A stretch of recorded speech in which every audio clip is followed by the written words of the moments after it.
Sebenarnya ada yang memprediksi loh Pak, ada ramalan. sebenarnya udah dua, cuma yang satunya itu udah lari ke apa, ke Jerman apa di Prancis itu. Oh iya, Jadi iya. dia ninggalin Luga sendiri. Tapi kalau seandainya tiba-tiba ada lagi 9 lagi, wah repot. Pasti Ya, Demian pusing itu. Paul Sang di Belanda bukan di Jerman. Pak, ada Katanya dia di ramalannya loh Pak. Jerman. Kata Pak Apa itu? Karno kan, kata Pak Karno kan kirimkan 10 Luga maka aku goncangkan Indonesia. Nah itu dia. Oh Baru gitu. satu aja terguncang ini sudah. Iya, apalagi 10. Jujur saja Demian, tadi dia bilang mau patah Bapak Gereja punya leher, itu saya macam kaget gitu. Kok bisa begitu? Terus abis itu dia bilang Bapak Gereja tidak salah. Yang salah itu orang-orang yang membuat mereka jadi tameng. Iya kan?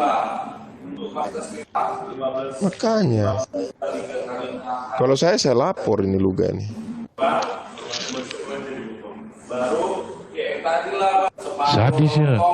Aku coba matiin mic-nya Luga nggak bisa. Iya kah? Nah, kayak alatnya Luga lebih canggih lagi. Sakti itu. Berarti dia punya ini backingan yang kuat ini. Backingan di TikTok ini. Ada orang dalam di TikTok. Dia itu mau kuasa, dia kan punya mujizat, jadi dia bisa kontrol ini. TikTok ini. Jadi gini Demian, seolah-olah orang yang mau punya keinginan mau lapor tiba-tiba ketika ketemu Luga langsung hilang niat. Ya karena kasihan. Nah itulah mukjizat dia itu, membuat orang itu kasihan, iba sama dia. Orang Kristen itu level kasihannya tuh lebih tinggi Pak daripada rasa sakit hatinya. Iya, tapi kan tidak mungkin pas ketemu Luga langsung berubah 180 derajat itu. Iya kan? Ini ada sesuatu yang Luga itu punya. Kayak kemarin dia masuk tiba-tiba konya tang langsung naik. Jadi kayak ada orang iba gitu, kasihan. Nah, itu dia. Itu kan sulit itu Demian. Nah, kalau menurut saya kebanyakan orang Kristen itu dewasa, jadi tidak cepat ngambek untuk lapor-lapor. Tidak, bukan masalah itu. Kalau orangnya dihujat, ya, itu mungkin kita bisa katakan iya. Tapi ini keyakinan Demian, ajaran, harga diri, gitulah. Iya, kalau bukan cuman Bapak Gereja saja yang sering dihujat, Tuhan kami sering dihujat. Itu dia. Sering dihujat. Tapi hebatnya orang Kristen itu kami itu dewasa gitu. Tidak. Karena bagi kami kan dewasa tapi ngeyel terus ya. bukan, kan itu kan diskusi. Kalau diskusi kan beda lagi Bang. Artinya bahwa walaupun kita dihina, tapi kita tetap mengasihi, itu kan ajaran agama kami. Walaupun dihina, dicela dan segala macam, kita harus tetap mengasihi dan mengampuni. Tidak bisa Demian. Kalau turun di medan perang, terus kau pakai ayat itu namanya apa? Menang secara apa itu? Gini langsung, Bang, aklamasi langsung, tanpa harus di perang. ajaran Yesus itu nggak ada hukum-hukum perang Bang. Kalau nggak percaya Bang, cari aja di dalam Alkitab. Oke, bukan bicara hukum. Iya, Yesus nggak pernah ngajarin perang Bang. Cari aja Alkitab. Jadi perang itu urusan dunia, bukan urusan. Kan makanya kan. Iya, betul. Tapi ngajarin perang, tapi Yesus pernah beli senjata, gimana itu? Lihat ketika Yesus menyuruh apa yang mereka. Kan Yesus menjual jubahnya untuk apa? Membeli pedang. Ya, tapi bukan, itu kan untuk berjaga-jaga konteksnya. Tapi ketika tentara Romawi datang, kemudian salah seorang muridnya memotong telinganya, kan Yesus melarang. Yesus mengatakan barang siapa yang bermain dengan perang akan dimakan dengan pedang kan. Jadi artinya terus kenapa harus beli pedang? Kenapa harus beli pedang? Artinya bahwa Yesus itu tidak membenarkan perbuatannya, walaupun nggak membenarkan tapi beli pedang. Itu maksudnya apa? Walaupun dia beranggapan dia membela Yesus, tapi Yesus tidak membenarkan perbuatannya. Jadi bisa terus kenapa beli pedang? Kan tidak membenarkan, tapi kok beli pedang? Itu kan untuk berjaga-jaga saja. Ya sama aja kan. Iya, tapi tidak dibenarkan ketika orang itu melakukan seperti pembunuhan, penyiksaan gitu loh. Tidak ada, di dalam Islam juga melarang melakukan pembunuhan, itu dilarang. Bahkan tegas gitu loh. Siapa membunuh satu nyawa seolah-olah dia membunuh satu dunia ini. Itu larangan paling keras sudah itu. Masalahnya beda gitu loh ketika kita sedang mempertahankan diri dan lain-lain. Gitu Demian. Itu urusan dunia kan, makanya kan di tulisan Rasul Paulus itu menjelaskan kita juga harus taat kepada pemerintah. Jadi kalau kayak perang-perang gitu, Yesus nggak pernah ngajarin kayak gitu. Iya, ajaran begini. Kalau kau mau mengikuti aku, pikulah salib, Betul, betul. kita harus meninggalkan dunia. Kalau dunia Maks- mengatakan Pak kalau kau Demian, bisa, Pak Batu Karang, ini diskusi Pak Lugo udah selesai nih. entar bang, entar Mana? gini loh. Kalau kita mau memikul salib, maka kita tinggalkan dunia gitu. Bukan, kan ada dalam ajaran Demian itu tampar pipi kiri kasih pipi kanan. Coba dipraktekkan dalam perang. Kan tidak Loh, bisa. nggak ada perintah perang, ajaran perang. Yesus ajarkan. Bukan, begini. Umpama ya, satu negara diserang. Apakah dia diam saja atau dia balik membela diri? Nah, ketika Ya. membela diri ini kan tentu ada saling bunuh, ya, saling melindungi, saling membunuh. Betul, gini bang. Makanya Iya. Rasul Paulus pun mengajarkan kita juga harus taat kepada pemerintah.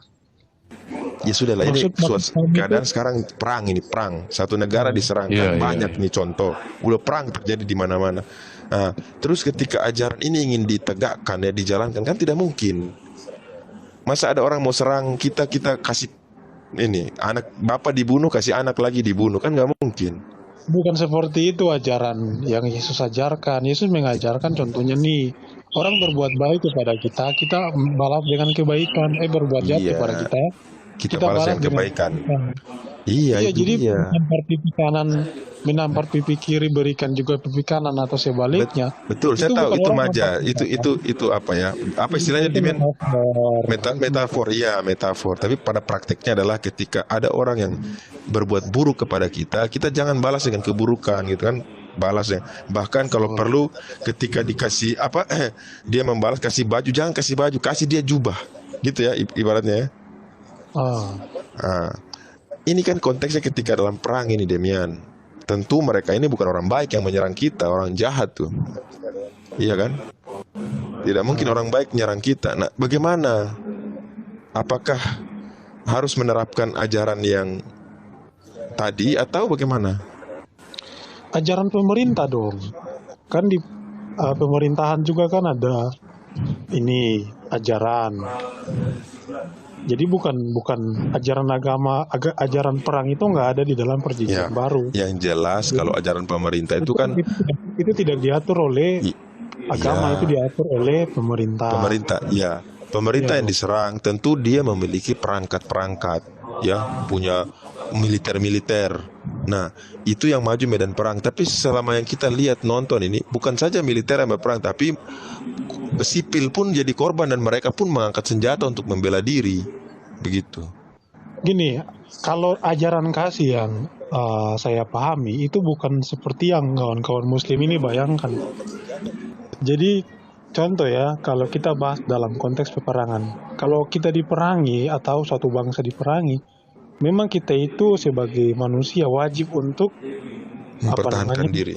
mempertahankan diri, tapi kita tidak dibenarkan untuk istilahnya apa ya, kayak menguasai mereka, kemudian menjajah mereka dan sebagainya. Nah itu kan kadang-kadang kan yang terjadi di dunia ini. Iya, Jadi ini posisi bukan menyerang. Memang tidak. Gini, itu ada sisi baiknya bagi kita sebagai manusia. Tapi yang mau ditegaskan oleh Yesus itu adalah nilai moralnya.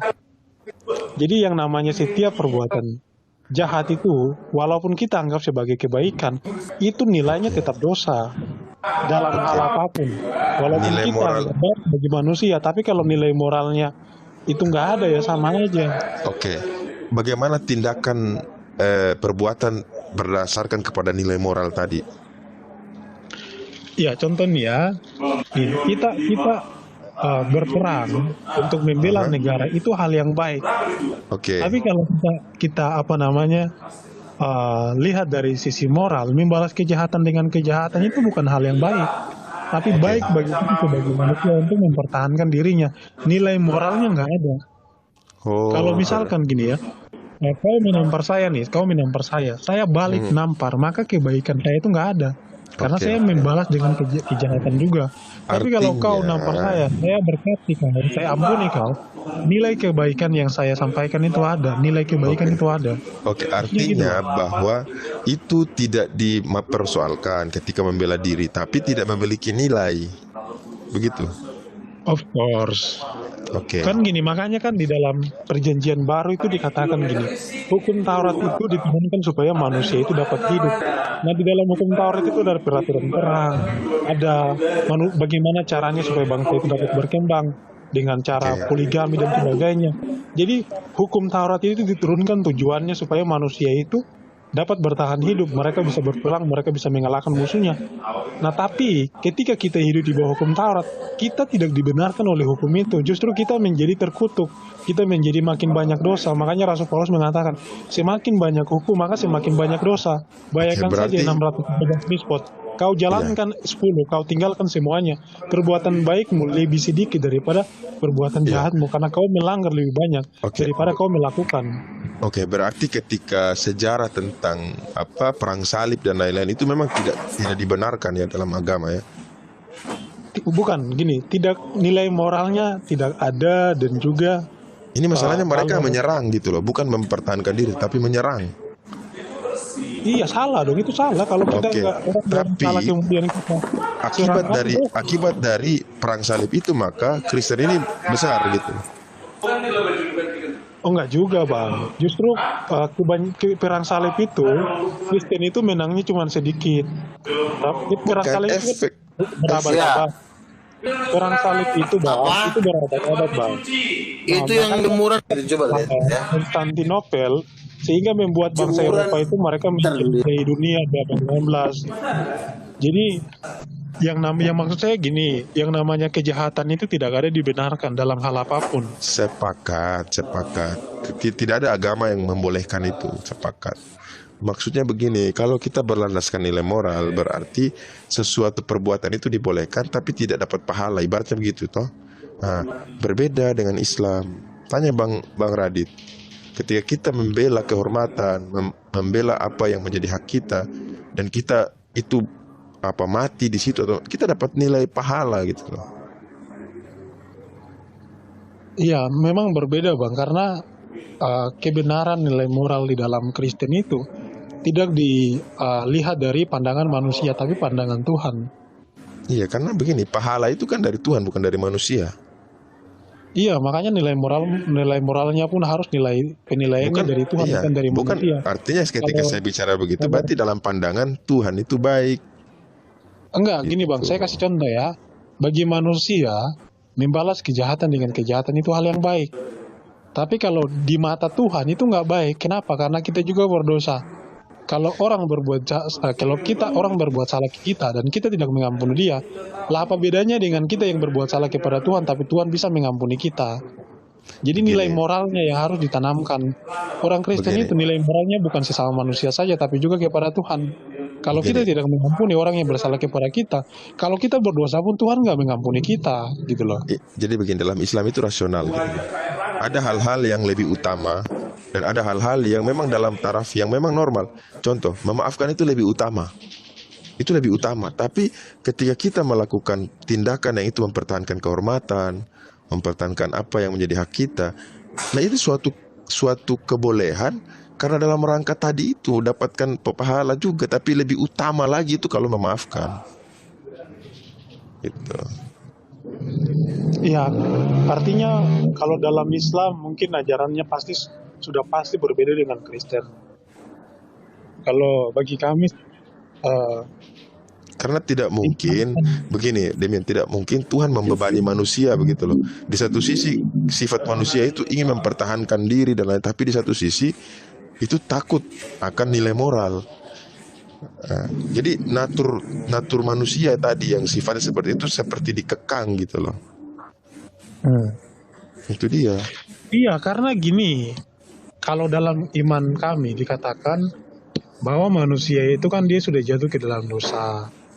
Jadi natur manusia itu pasti punya sifat-sifat yang buruk sehingga terjadinya peperangan dan sebagainya. Dan Tuhan kan tidak menginginkan itu. Betul. Jadi kalau di dalam iman kami itu yang namanya kebenaran itu tidak diukur dari pandangan manusia karena Iya. hati manusia itu jahat.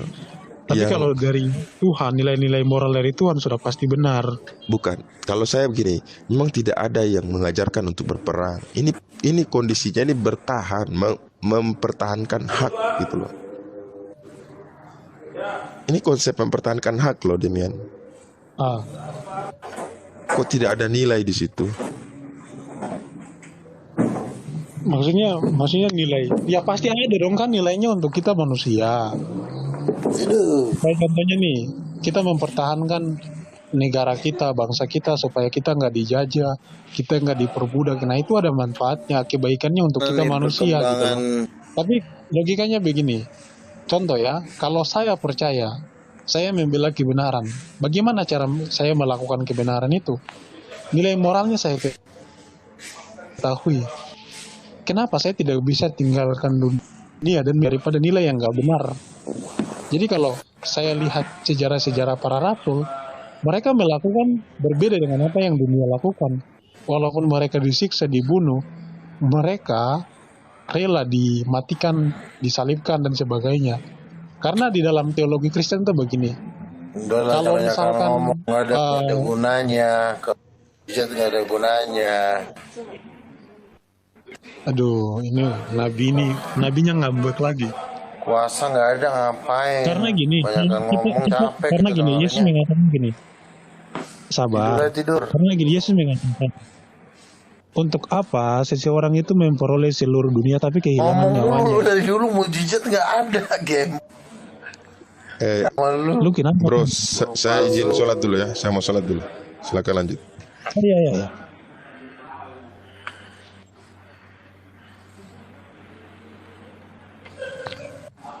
Assalamualaikum warahmatullahi Udah ngopi Udah belum? tukarang Udah. masuk karismatik aja lu tukarang. Lu di ortodok.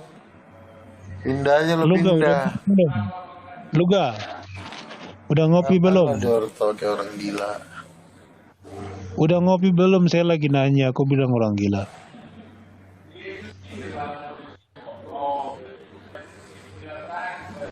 Air panas.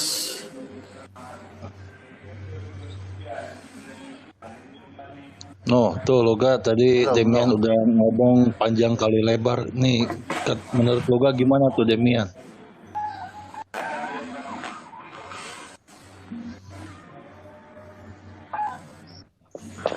Lagi malam debat saya lo, cuma dipaksa-paksa ini.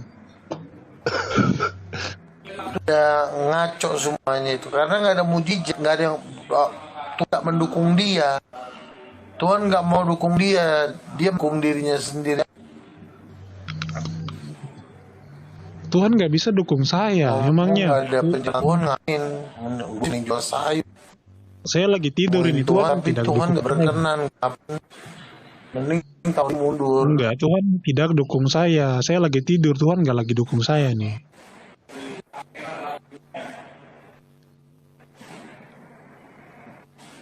Atau Tuhan lagi dukung lu gak ya?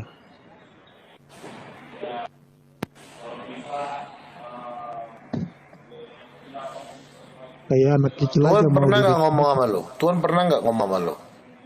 Nggak, maksudnya lu kayak anak kecil aja, makanya Pernah nggak didukung-dukung. ngomong sama lu? Kayak anak kecil, kayak bocil mau didukung-dukung. Tuhan aja nggak mau ngomong sama lu. Apalagi lu. Udah lo masuk neraka aja lo, mau kerja lo. Daftarin aja. Gue neraka. masuk neraka untuk menyiksa lu. Cabut ya. Ngaco gue di sini.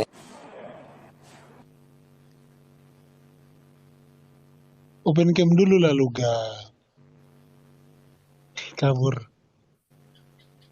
Ya udah saya pamit juga ya, lagi malas debat, ngantuk soalnya.